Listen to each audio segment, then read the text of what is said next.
Okay, we are going to see a demo of provisioning a load balancer in OCI, and basically doing a demo of how the load balancer actually sends the traffic to two different app servers created in different subnets.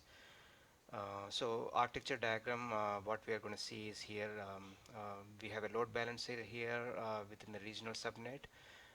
We are going to provision a VCN with that CIDR range, and basically we're going to create like three subnets. One regional subnet where we are actually going to provision load balancer, and two AD specific subnets. One subnet is going to host app server 1, and second one app server 2.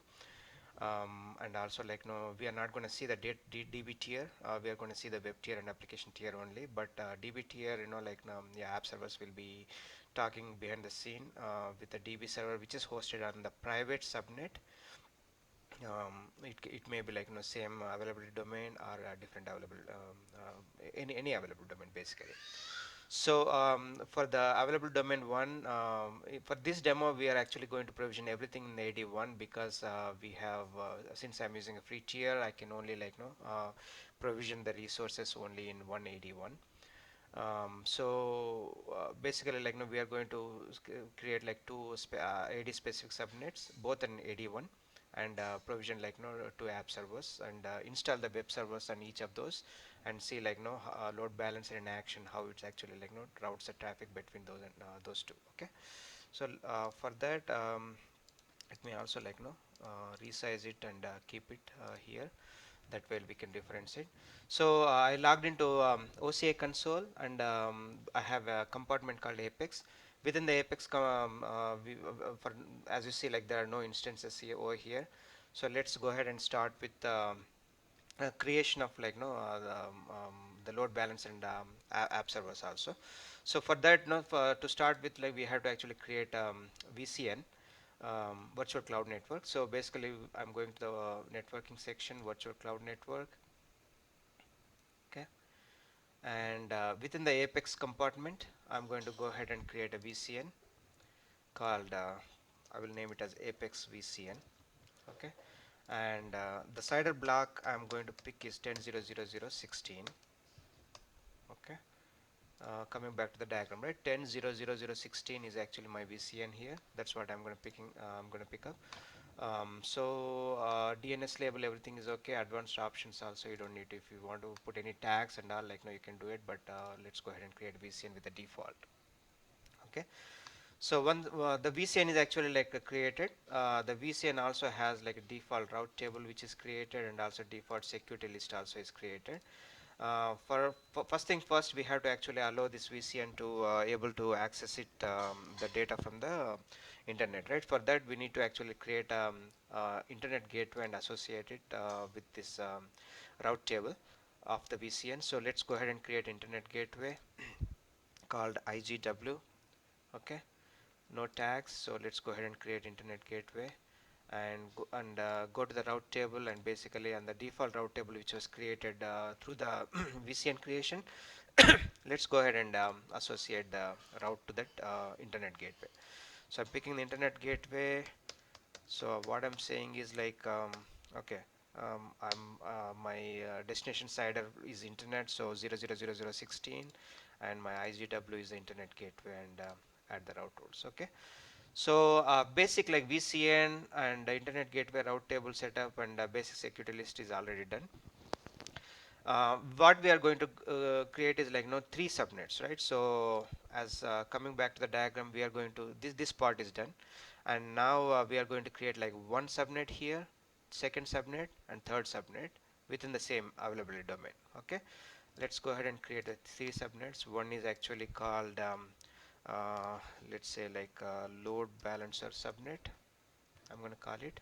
Okay, I'll keep it as a regional subnet, as the diagram says. This is a regional subnet, and CIDR block I'm going to pick for this one is 10.0.1.0.24, which is actually like a subset of my VCN. Okay, that's 10.0.1.0.24, and the second one we're going to pick 10.0.2.0.24, third one 10.0.3.0.24. Okay, So a route table, I'm going to pick the default route table, and this is actually created in the public subnet because my intention is to provision the load balancer within this subnet, and I want this subnet to have internet connectivity because it's a public load balancer, right? So that's why I'm actually picking a public subnet, and the other thing is security list. Also, I'm going to pick the default one, and no tags here. So let's go ahead and create subnet.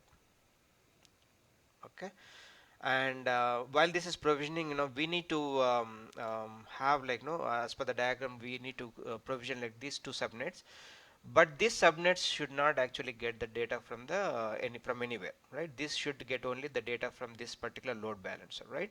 So for that one, what I'm going to the security list is actually, like, if you look at the security list which is being used here, is kind of open, right? It's kind of open.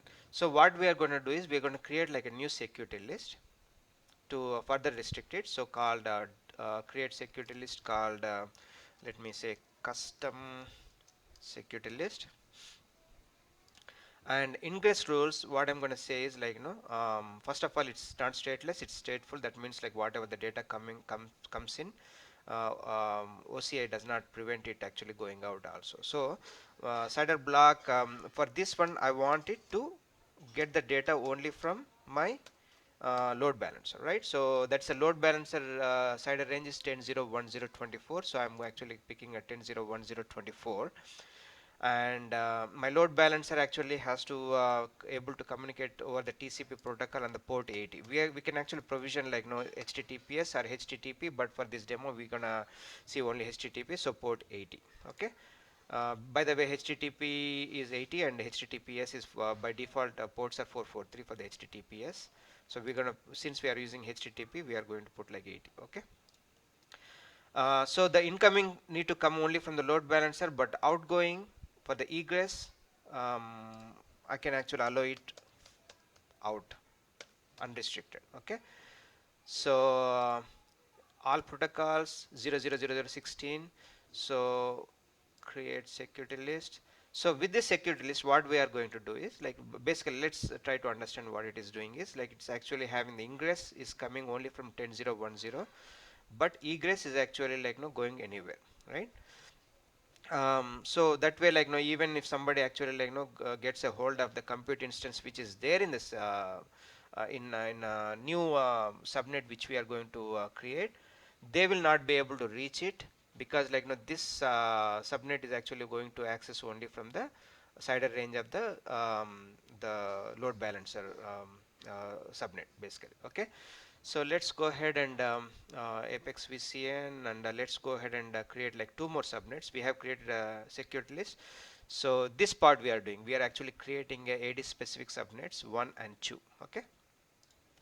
So let's go ahead and create a subnet called, I will call it first one as app subnet 1, and I will make it as availability domain specific, and we're going to pick AD1, and the CIDR block we are going to allocate to this one is 10.0.20, just to avoid like no overlapping between the load balancer CIDR range and also like AD specific CIDR these subnets CIDR ranges. So what we're going to create is, like, we're going to create a different CIDRs, right? So 10.0.20.24 is this one, and route table is my default route table. That's fine. It will be a public subnet. The reason why it is in the public subnet is, like, no, I will be needing to actually like no log in to this whatever the web server we are going to provision within the subnet.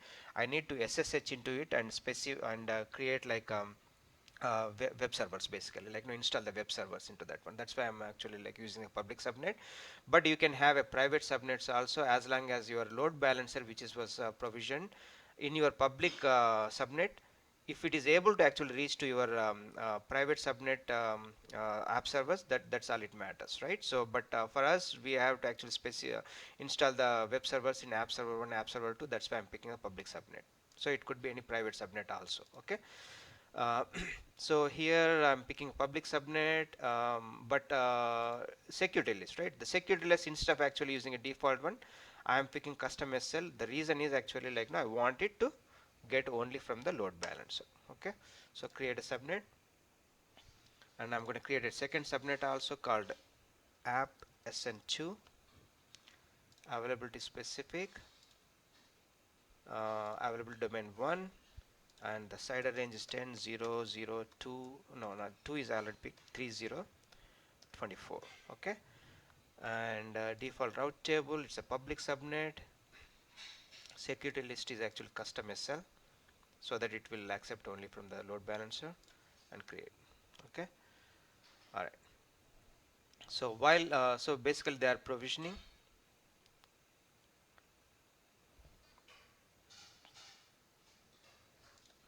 Okay, so both subnets are provisioned. We have to do basically like, the subnets, whatever the subnets which are using the security list of custom SL, we may have to add one more ingress role, because like when we are actually like trying to SSH into this instance which is going to provision from this subnet, we should be able to actually SSH, but right now this ingress is not accepting anything from SSH. So when it comes, we'll actually like demo it to see why it is actually preventing the access, and what need to be done to actually like get the access into that particular compute instance, right? So for now, like now all the networking stuff is done. Let's go ahead and create couple of instances. Okay, so I'm going to instances, I'm picking the compartment called Apex, and then go ahead and create instance.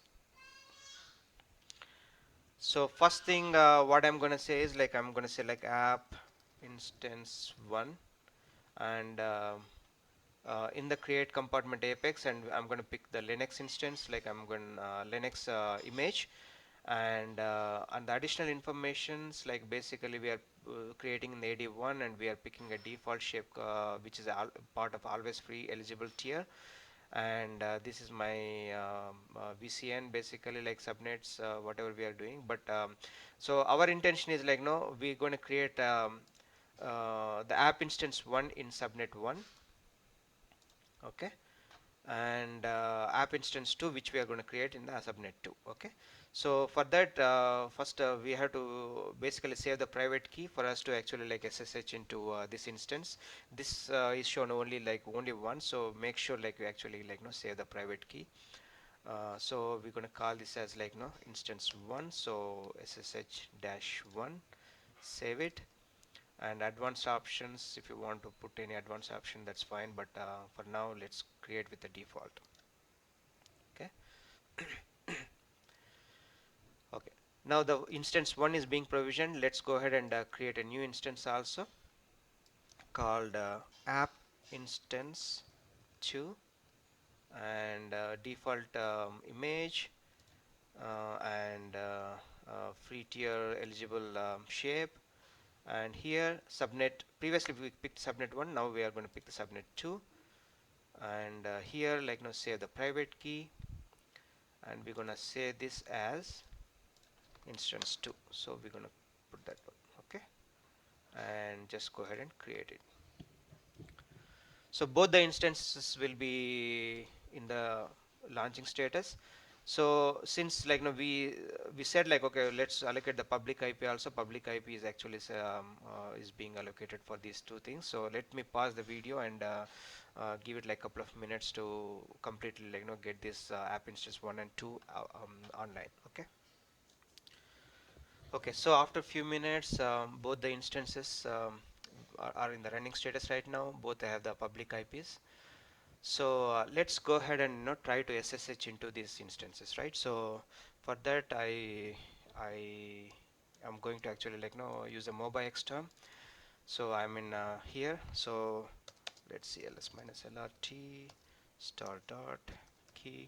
So we have both keys, like first instance and second instance keys. So let me go ahead and SSH into my first instance. Okay, with OPC as a default for user, OPC, and coming back to my first instance public IP. Let me copy it here. Okay, public IP, copy it here, and paste. So we are trying to SSH into the instance, uh, but see this thing. When you basically try to SSH into this one, it will actually time out, right? So it will wait for some time and it will time out. Okay, so after couple of minutes, like it actually came back with the connection timed out. So the reason why we are not able to SSH into this one is because our security list is was not actually like allowing it, right? So let's go back to and see like what is our security list. Go to virtual cloud network and open my VCN, and under the security list, remember like for the for for app SN1 and app, so basically we provision like in app instance 1 in SN1 and app instance 2 in SN2, and both of them are actually using security list called custom SL, right? The custom SL is actually like is ingress is only from the particular IP address, and that's also on the port 80. So for us to actually SSH into this one, let's go ahead and temporarily add anywhere. Okay, and I'm gonna say like TCP, but on the port 22 I wanted to basically like open it, right? So now what it's my security list is saying is, okay, allow any traffic on the port 22 from anywhere into this instance, right? So and this, since this security list is used with both the subnets, okay, both subnets are actually using that security list, and we installed our basically provisioned our application servers, application compute instances in SN1 and SN2. Both will use that same security list, and we will be able to actually SSH into those two instances. So let's go back to our compute instances quickly.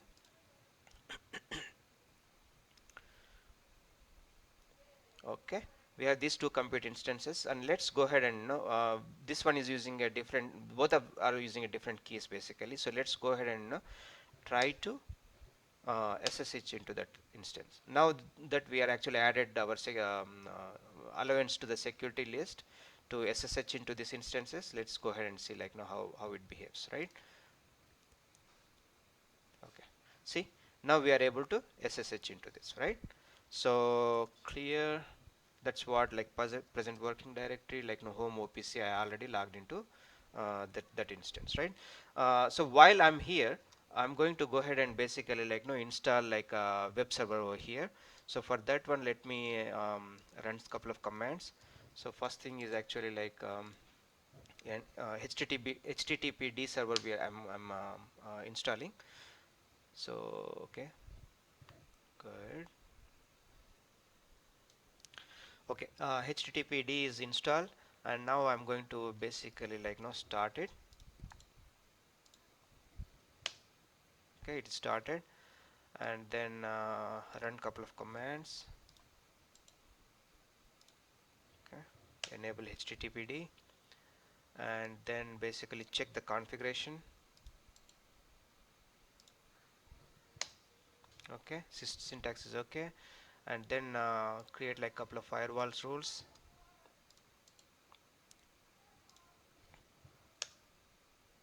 Okay, and reload the firewall rule which we have just created.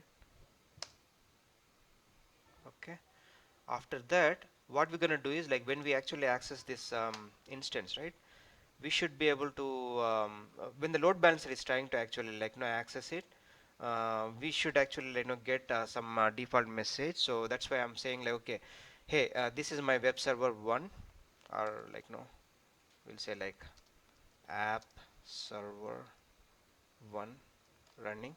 Okay, I'm going to put that one. So the same thing which we are, so basically like everything is good. So we have installed like web server on this particular compute instance. Let's go ahead and do the same thing on our other instance also. So for that I'm going to SSH into my second instance using my second key, and the second instance has this is a public IP I have, so I copy that guy.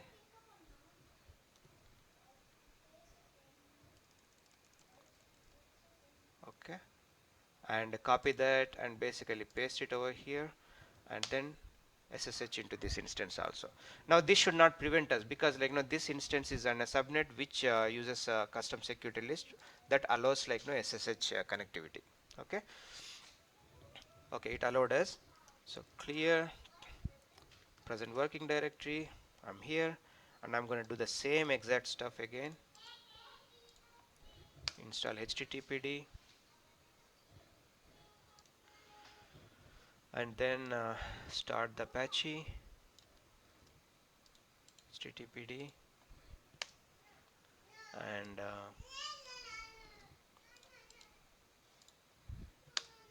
this one, do the config test, and then enable the firewalls.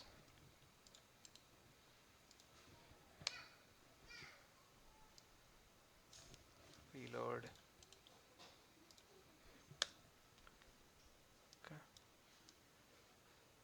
Gonna say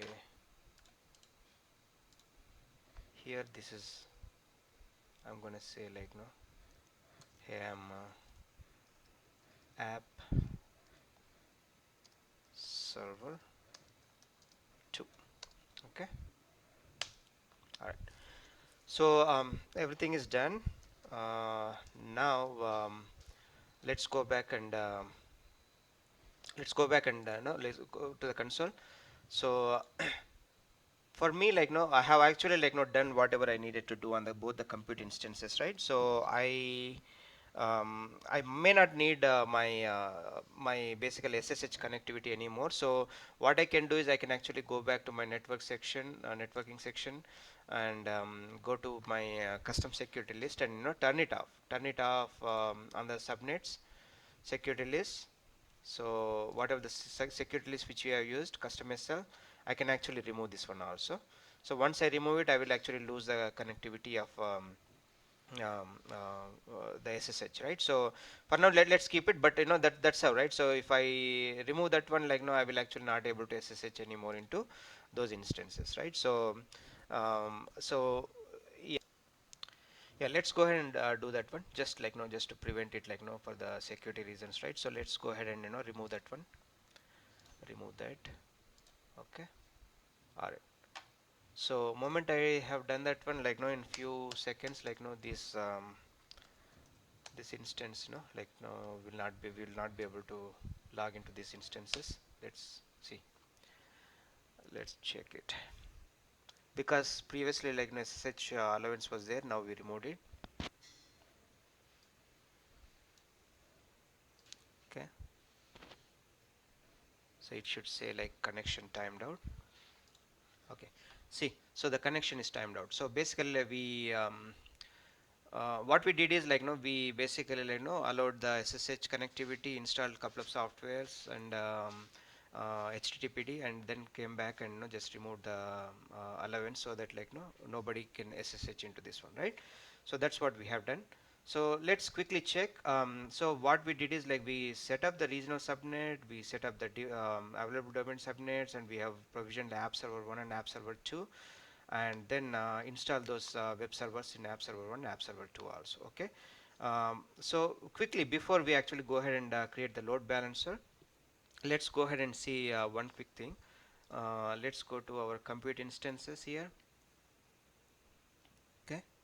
So by look of it, like no, this is actually created in the public subnet, right? So this is actually created in the public subnet, and it also has a public IP address. So if I copy this public IP and try to actually launch it, what will happen? It will not let me get in. Again, the reason why it's not getting, though it's actually in the public subnet, and it has a public IP, it is not going to let me actually like no access this server, because the security list again on this one is only allowing the access from my load balancer. Let's go back and see virtual cloud network,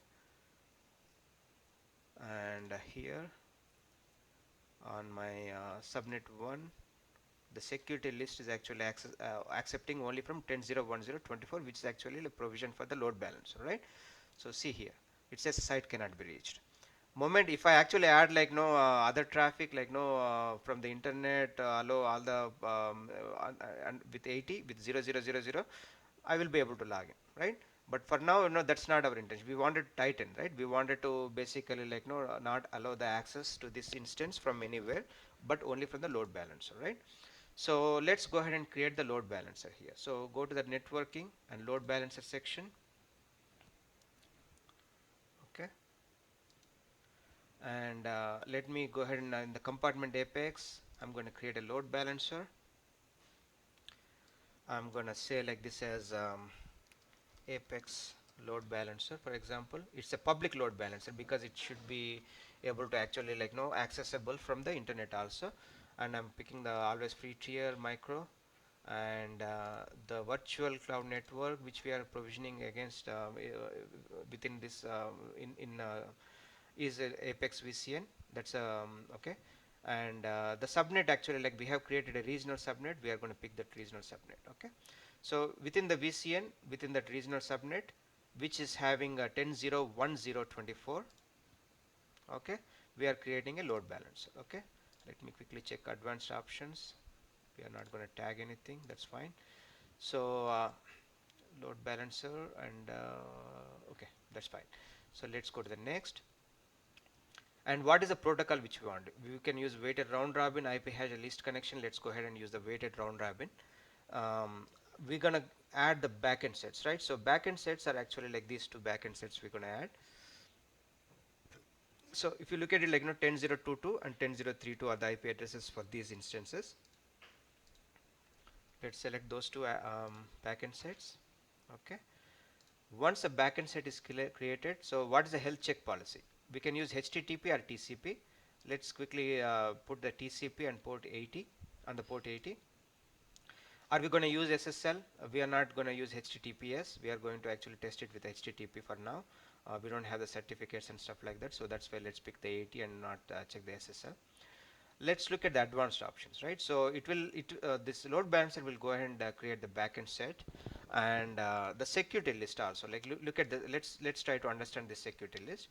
Automatically add the security list, which that's what we are gonna select. So basically, like this process wizard process will actually provision our configurations for the security list allowance, like what need to be allowed and what not to be allowed.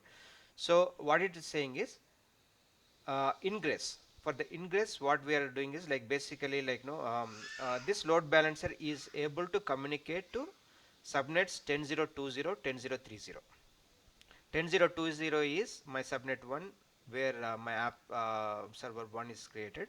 The 10.0.30 is subnet 2 where my app server 2 is actually created. Okay, this could be in a different availability domains, but now we actually created both of them in one.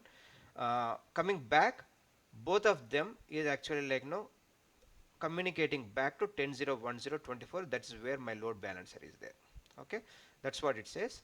Session persistence, let's disable the session persistence and then go to the next. Okay, let's go to the listener name, and we're going to pick the HTTP with the port 80. Let's look at the advanced okay, that's fine. Let's go ahead and submit it.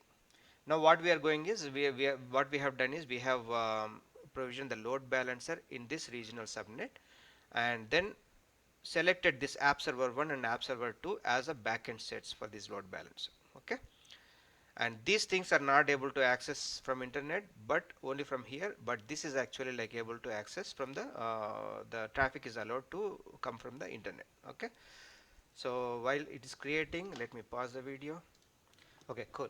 My load balancer is created now within a minute.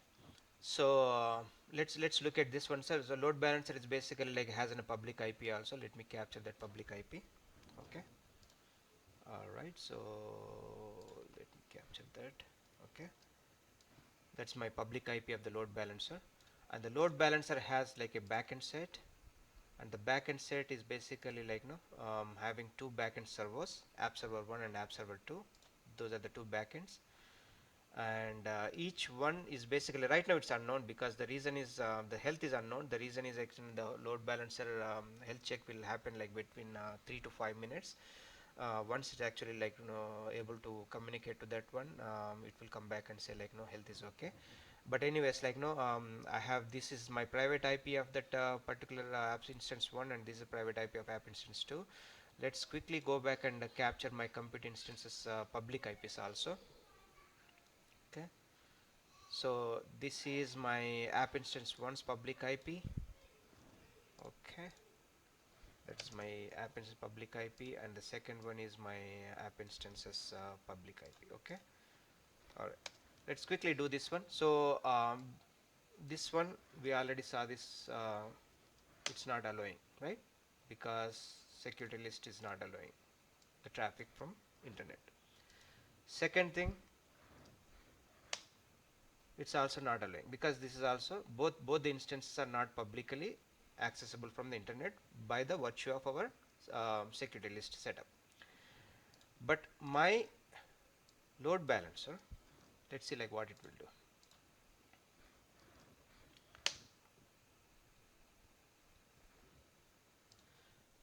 Okay, so my load balancer also is not basically like no resolving anything, right? It says select site can't be reached. Why do you think it is? Because like let's go back and see like no the load balancer's security list. So I'm in a VCN, and a load balancer security subnet is actually using this security list. Let's look at the security list. The security list says like okay, on port 22 like the SSH it's allowed. ICMP, that means pings, this is allowed, right? Between from 000, if you have 0000, there is no need for this one. But anyways, but we don't have a port 80, right? Port 80 is allowed from the internet, right? So let's go ahead and add the ingress rules for that one. So from the internet, okay, from the internet on TCP port 80, allow it. Okay, so what I'm saying is for the load balancer security list, allow the traffic from the port 80, right? Let's go back and see like what it will say. See, moment I allowed the traffic for the 0000, it is going to get me like no, okay, this is my app server 2 running on Oracle Cloud Infrastructure, right? So that means my initial like the since I have two backend set, it actually like got the information from the app server 2. Okay, let's refresh that one.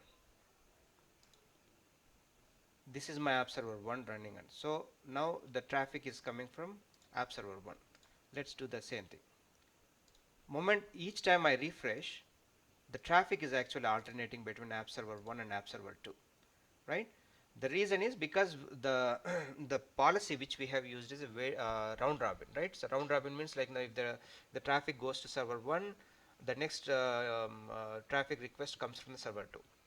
So that's pretty much. So basically to summarize, like no, these instances don't have the public connectivity, but the load balancer has a public connectivity, and it's actually getting the information back and forth from the compute instances, right?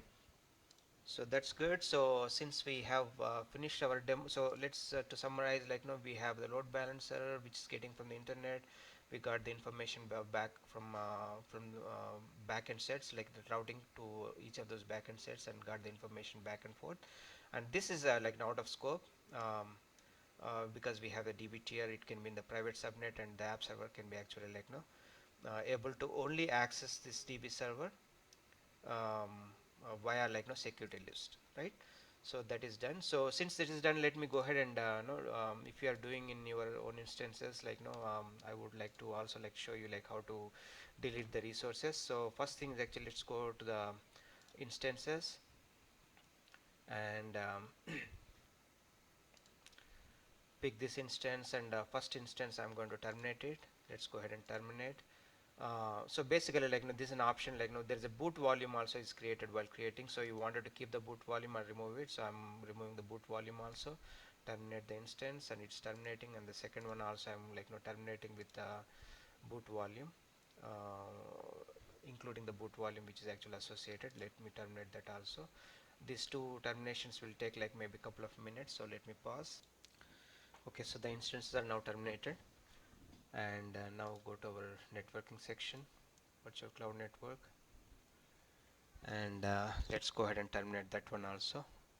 So once you terminate, it will also like know all the dependencies like subnets, like IGW, internet gateway, and all those things. It will actually like pick all those things in one shot. We will be able to terminate everything. So terminate all. Okay, vCN cannot be terminated because there are associated resources in one or more compartment that you do not have access to. Okay. Okay, and the reason why we got that message is because we did not terminate our load balancer. So let's go ahead and go to our load balancer. Alright, so let's terminate this guy also. Okay.